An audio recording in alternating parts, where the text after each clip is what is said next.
Hi everyone, welcome to this year's Good Tenant training for years 2020 and 2021. I'm Dylan Lively, the current Outreach Vice President for MUSG. This year's training is going to look a little different from previous presentations. It's going to consist of two presentations, one by MUPD and one by the University Apartments, and then a little intro by me from MUSG.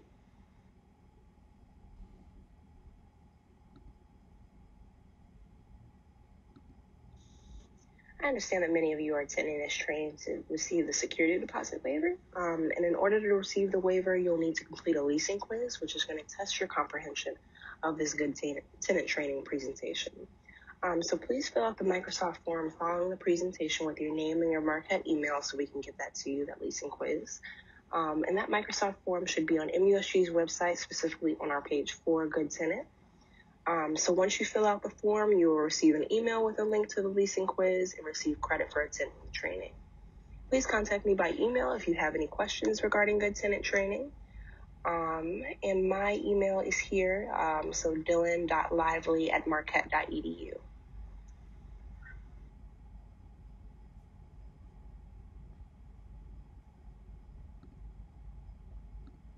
So these are just a few roommate agreement topics that will be wise to go over when you're sitting down with your roommates and talking about your roommate agreement and kind of the house rules and, what you're going to go by for the rest of the year. So a couple topics that might be worth going over are, how is rent going to be handled? Who's going to pay what amounts? How are utilities going to be handled and put in whose name? Figure out what utilities you have to pay. They differ by building. And then, what happens if you lose a roommate for whatever reason? Things with COVID are very tentative now, so you need to make sure that you're talking through the flexibility with your roommates. So are you going to allow subletting? Are your other roommates comfortable with that? Are you allowed to sublet? Does your tenant allow that? Your landlord allow that? How are you going to deal with rent being due? Or if someone is late, what are the repercussions going to be for that? What are the repercussions from your landlord from that? And then another question, are there going to be quiet hours or restrictions on guests? So you're not in the dorms anymore. These are your rules. So what are your rules going to be? And establishing those from the jump with your roommates is smarter. And then the last is just how are household duties going to be divided and accomplished? And this is a big reason, that roommates end up in tiffs and in fights. So establishing, like a cleaning schedule is always wise to set that up beforehand.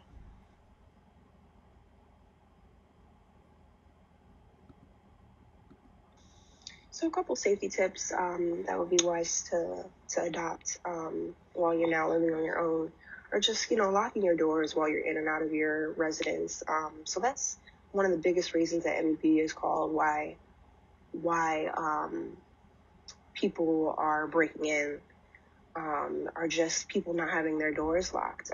So it's a simple fix. Just make sure that your door is locked when you're in and out of your unit.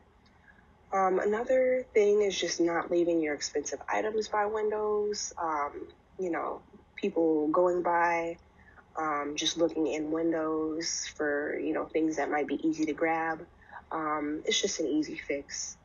So if you're, especially if you're living on like the first floor, easily accessible, make sure that, you're moving more expensive things away from windows. And then get to know your neighbors in the case of an emergency.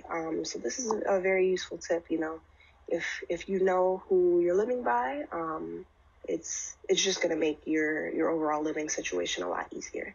So just get to know your neighbors.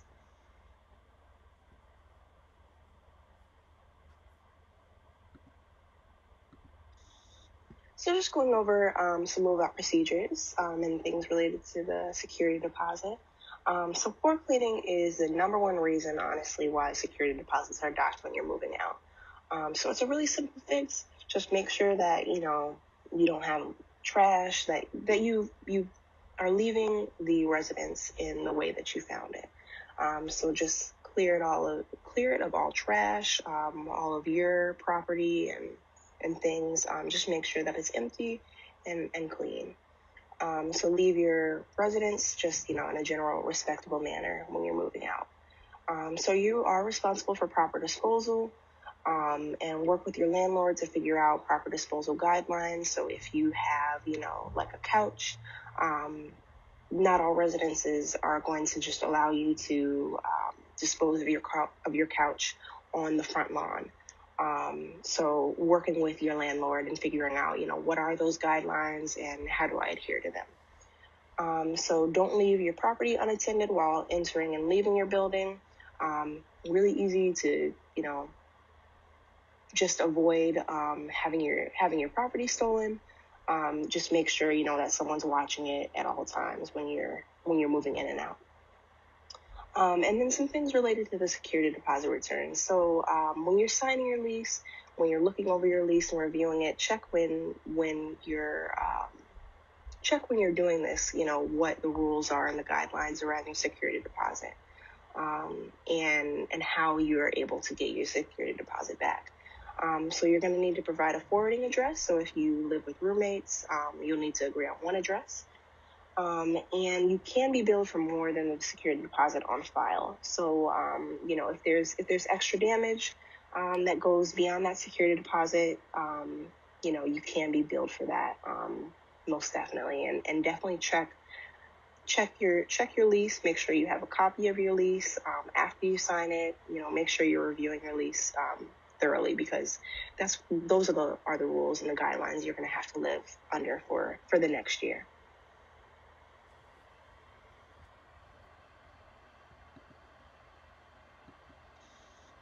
So another residence, the Lark on 14th, so they weren't able to make a presentation at this year's Good Tenant training, but I'll give you a little information about them. So they're the apartments on 811 14th Street. So that's over by 14th and Wells, and they have studios, 1 bedrooms, 2 bedrooms, 3 and 4 bedrooms. So everything from studios to 4 bedrooms. And if you're interested in that residence, call 262-289-3111 for more information on the Lark.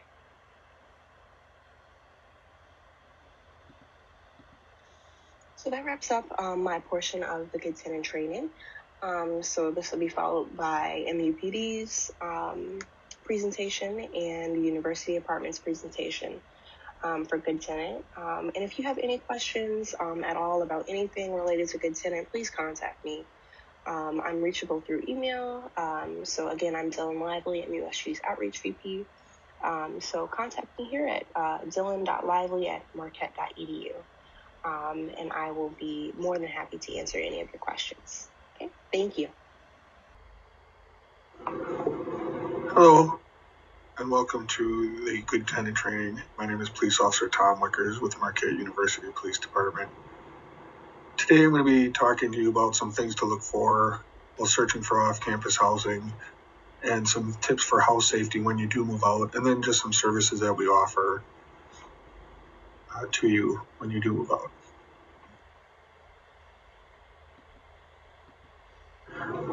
The first thing that we're going to talk about is things to look for while searching for off-campus housing. Some of these things are going to depend on whether or not you live in a house or apartment.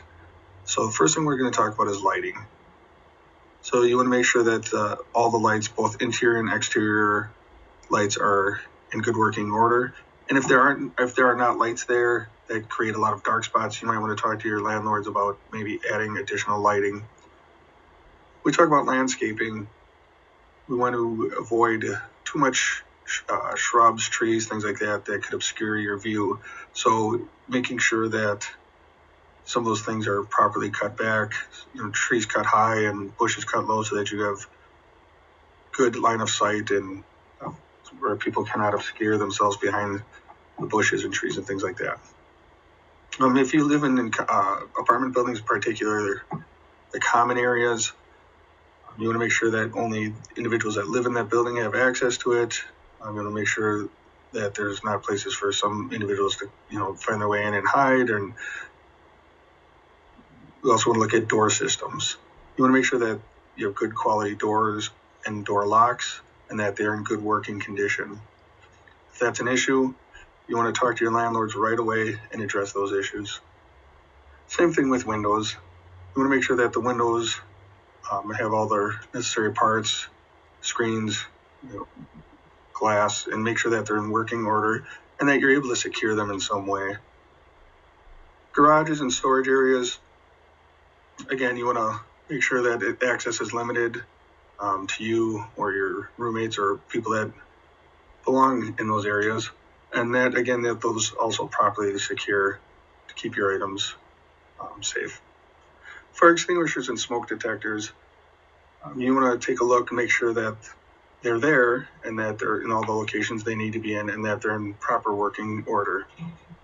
Maintenance and appearance on buildings is also very important because if a building is not maintained and has poor appearance, it might draw certain types of behavior.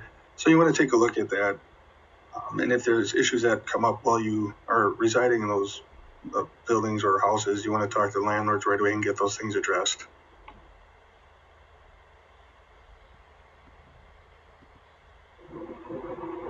Next, we're going to talk about house safety. So after you have moved in, now there's some behaviors and things that we need to maybe change and some new things that we need to do. First and foremost, lock home and car doors and windows.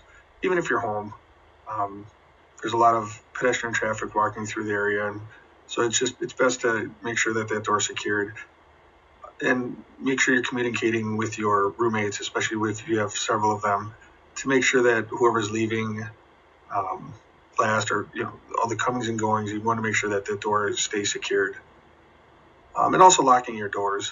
We don't, leaving your door open, somebody could just walk by, open up that car door and grab whatever's on the inside there. So to avoid that, just make sure we're locking those doors in both your car and your home.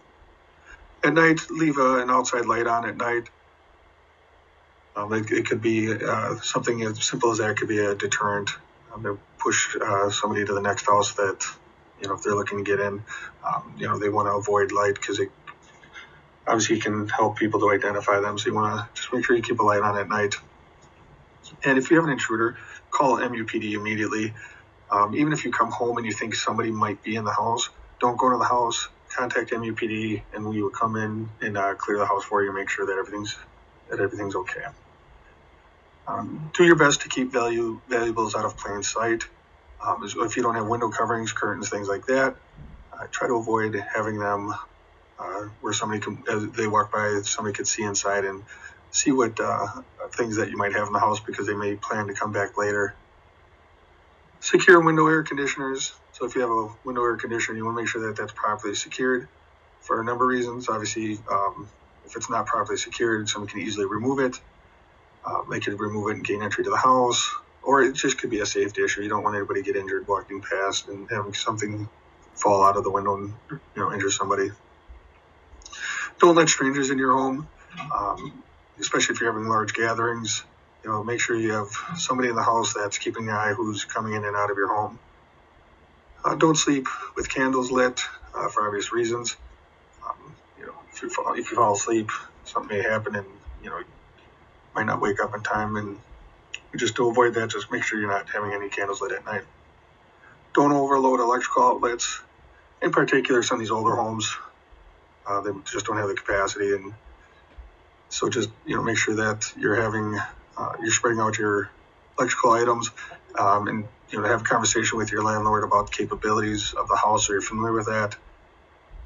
And if there's issues, then address that with your landlord. Keeping the lobby or exterior door locked, in particular in the apartments, there's a tendency for a lot of people to prop doors open. So avoid doing that. Be mindful of other people that live there, and also apartment buildings, things like that have buzzers. Unless you're expecting somebody or the person that's trying to buzz in, don't let anybody in without first identifying who they are. The last thing we're going to talk about here is the Eagle Eye app. I strongly encourage you to become familiar with it. Download it, get it on your phone. It has a lot of really good features. So once you download the app, you'll notice that it has several different options. The first one being emergency contacts. So this allows you to have access to Marquette University Police Department's emergency number, non-emergency number, campus safety, and then 911. That way you don't have to worry about looking up numbers, you have it all available to you. It also has a mobile blue light, which is a very neat feature.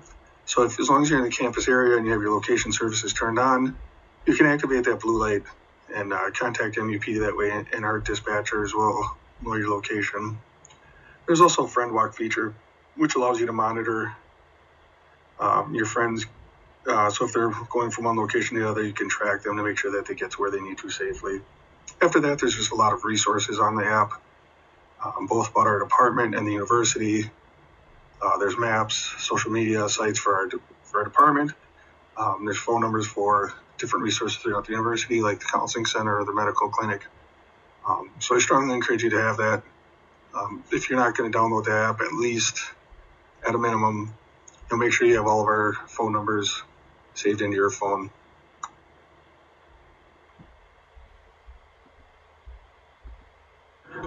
The next thing we're going to talk about is the Vacant House Watch.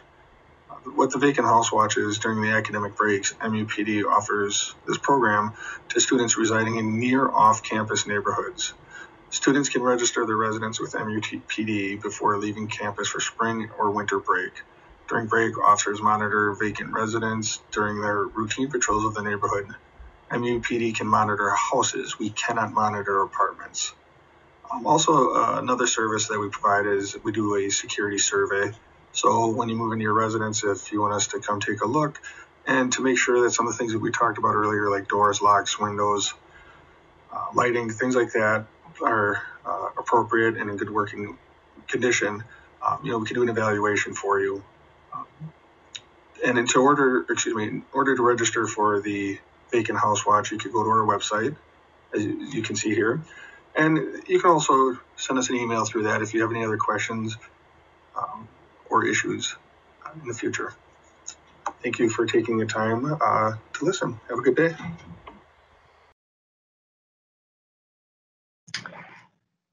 All right. Hello, my name is Eric Hetland. I am a residence hall director within the University Apartments at Marquette University. I use he, him, his pronouns, and I oversee the campus down west and Mark Apartments. And today we are going to be talking a little bit more about how do you go about your search for an apartment? How do you understand our process within Marquette University? But before I dive in and kind of review what we have and all the different amenities and options on campus, I would like to turn it over to my colleague, Quinn. Hello, everybody. As Eric said, my name is Quinn Peoples. My pronouns are he, him, his. I am the resident hall director who oversees McCabe, Gilman, Friend in Campus Town East, and I hope you all can learn something from this presentation today. Thank you, Quinn. So just to dive into it, the University Apartment selection process takes place in a few different phases. The most important starts in terms of next steps is that we have what we call our deposit collection time. And that is between October 19th and October 30th of this year. Simply put, you'd be expected to put a $300 deposit down to secure a spot in our selection process. One note to make is that our $300 deposit is not a security deposit. In truth, it's more of a prepayment that goes against your first term's rent. So whether that be your summer term, if you opt to start a summer lease with us, or a fall or a spring term. You'd have a 2-week period to 2 business weeks to submit a deposit through either the website, or you could stop in at the Office of Residence Life in Carpenter Tower to make that payment. When you do, you have a spot. You would be able to go into the process.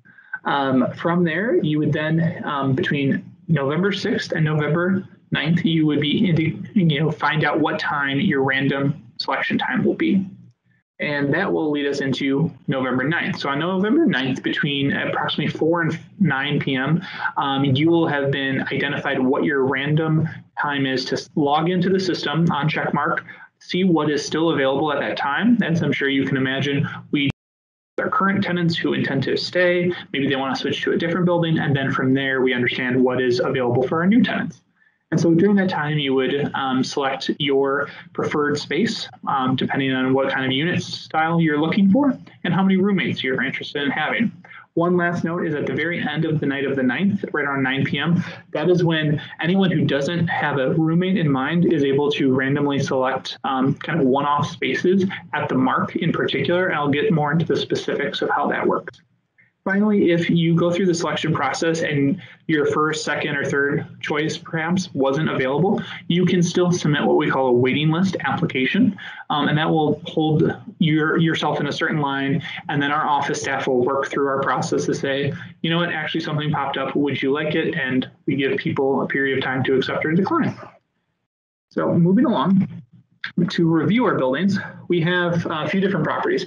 So in Campus Town East and West, we have apartments that are either one, 2, or 3 bedrooms. So we can fit anywhere from 1 to 6 people in these. In those cases, we can put up to 2 people in 1 bedroom. These properties are fully furnished. So you'll have a couch, you'll have kind of a kitchen table type setup, a bed frame, a desk, a dresser, things like that. And utilities are included for both of these properties with the exception of electricity. So any of your electricity used for things like AC or possibly heat, that would be billed separately through the We Energies utility company.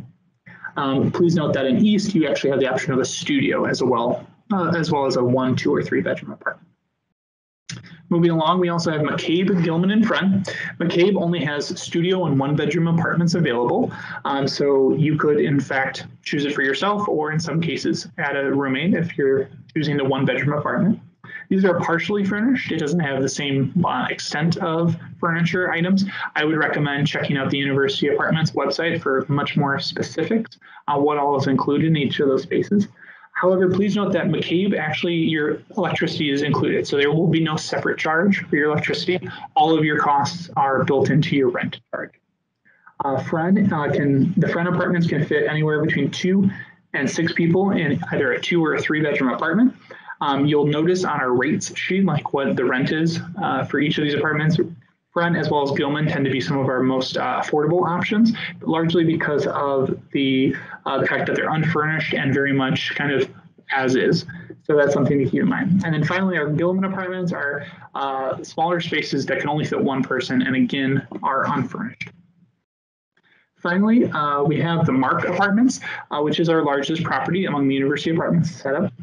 We have anywhere between studio and 4 bedroom units. Please note that the Mark leases are either on a 10-month or a 12-month basis. So the 12-month option would run for the next lease year between June 2021 and May 2022, or the 12-month option would run from August 1st, 2021 to May 31st, 2022. One really key difference between the Mark and all of our other properties is when you are with roommates in a certain space in any of our other apartments, you are actually on 1 joint lease together. You are considered 1 entity, legally speaking. Whereas at the Mark, we actually do leases by individual bedroom. So if someone's plans change or what have you, you're really only committed to your plans and your bedroom space. Please note that all of our spaces at the Mark are furnished. They have some pretty nice amenities in terms of a full kitchen, couch, love seat or sofa, chair, flat screen TV, things like that. All utilities are included at the Mark with the exception, again, of electricity. Those are measured by your unit's specific electricity usage, and that ends up being charged to your direct Mark resident portal account, which you'll get more information should you move in. And so those are largely kind of an overview of our different properties. I would again encourage you to take a look at the University Apartments website where you'll find more information about all these different amenities and kind of what the current rates have been this year, which are a pretty decent depiction of what they will be close to this year. There's usually a small increase each year for increasing costs. However, one other thing to keep in mind is that we do have virtual tours this year. In light of the current COVID-19 situation, it is not advisable for us to do any in-person tours. As such, if you go onto the University Apartments website, you will find links for certain days and times where you can kind of tune in and go through a certain PowerPoint and presentation where there will be both either the hall director like myself and the apartment manager walking through a specific building. These will be recorded and made available in the future. One other really great opportunity that I'd like to highlight, oh my gosh, especially with regard to an area I supervise, is our Global Village. Global Village is a living learning community that's housed in Campus Town West, and it is where we pair our current students, so Marquette students, with our international exchange students. So these are in 2-bedroom apartments, so at maximum we have 4 people in a unit, 2 people sharing each bedroom, and typically we could have 2 exchange students and 2 Marquette full-time students sharing that space. It's a community where the Marquette students are helping these students orient to the Marquette experience, to the United States, to Milwaukee, all of these things. It's a really great opportunity to get to know some places from all over people from all over the world, and kind of help them understand what the Marquette and college experience in the United States is all about. If you are interested in learning more about that, you are free to email the University Department's office or myself directly. I can definitely get you in touch with our process. We do some selection in October of 2020 to help us identify who our ambassadors will be for the next school year, in case you're also considering some apartment selection options. And then finally, you will see that we have 4 people in our office. We do have myself as the Residence Hall Director, Quinn Peoples, he is the other Residence Hall Director, and then we also have Rachel Tepps is our Assistant Director, followed by Mike Gerard, he is our Assignments Coordinator. Thank you very much for tuning in. If you have any questions, please reach out to our office, again at this email address listed right here.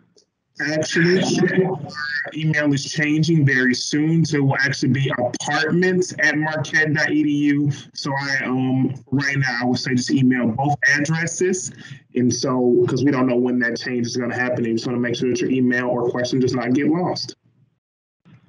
Thank you very much for sharing that update, Quinn. We want to make sure you have that information.